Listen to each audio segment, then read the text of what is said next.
Uh, Hello. In response to e4, I think you should play d5 as a beginner. It's the most simple move.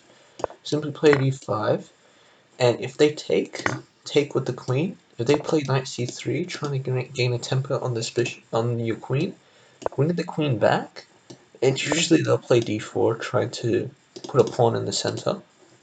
And then you should play knight f6. Most common move. If they just bring out another knight, play bishop f4. Um, if they say like bring out this bishop, play e6. Say they bring out this bishop.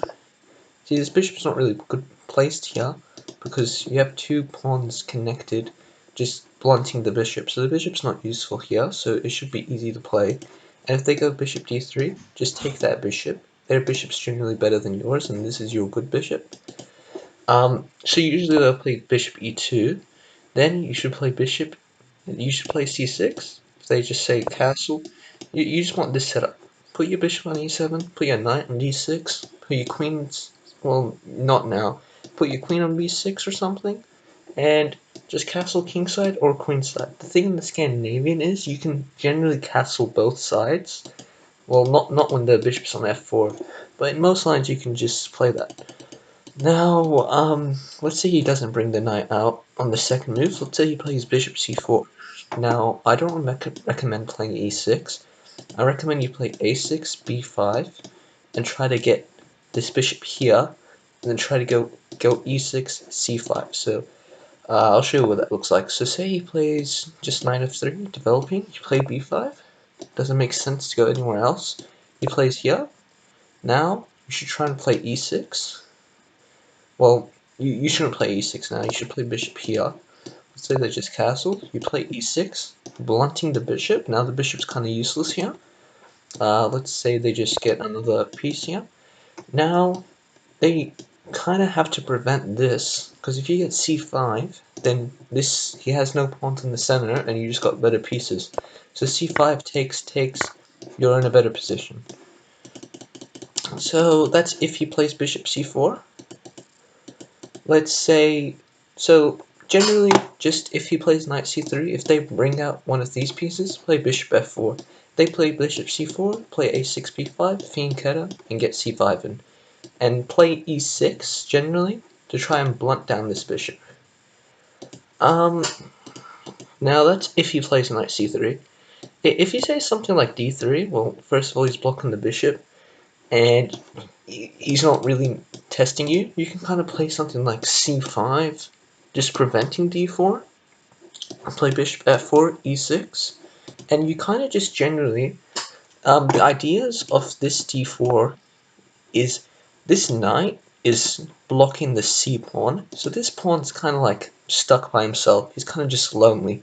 So your main idea of playing like this with bishop f4, you want to put your pawns on e6 and c6, but let's just say you play e6 now.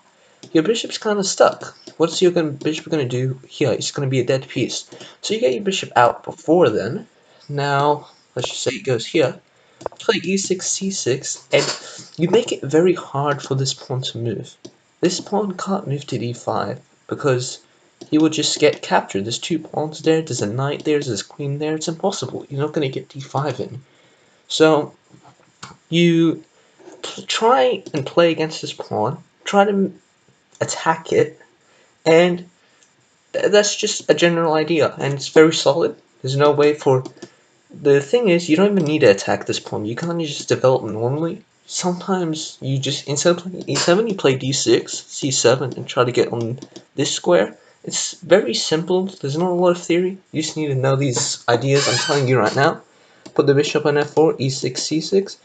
If he brings bishop c4 too early, you play a6, b5, fianchetto. Generally, your knight goes on g7. And depending on how the game goes, you can castle either queenside or kingside. You can make that call. Now that's if he plays knight c3. So remember, bishop c4, play a6, b5. And if knight f3, just play bishop f4, e6, c6.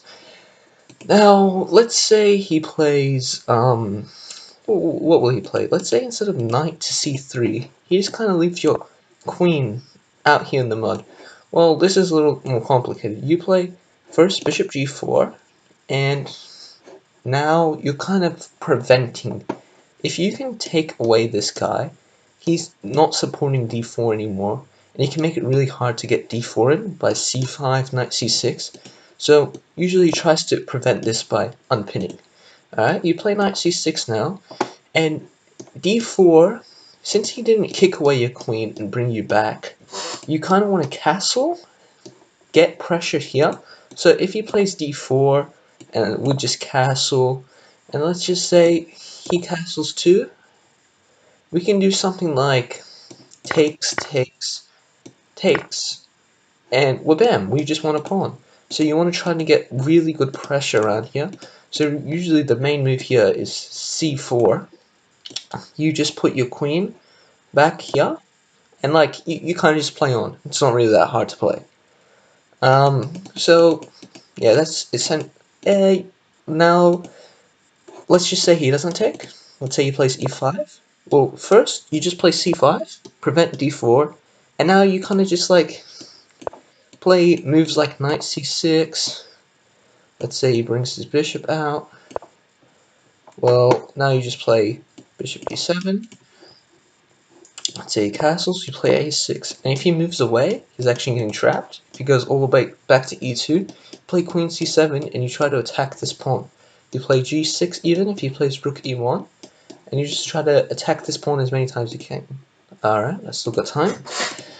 So that's if he pushes e5, you play c5, knight c6, queen c7. If bishop here, let's just say he goes for bishop e2, queen c7, and he can't really do anything but this pawn. He's losing this pawn.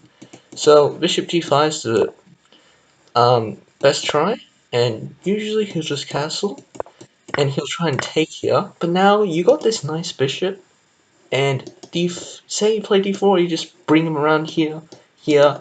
Your bishop's very nice because you got two bishops, so it's you're gonna have a nice game. It's simple. Don't think about it too much. You don't need to be prepared. All right, now let's say this is a very interesting one. Let's just say he plays knight c3. Just play e5. He probably has to go here. You play something like c6. Then when he goes back, you just play e5, and like this is the sideline. You don't have to worry about this. Just get a huge center. What else? What else can you play here?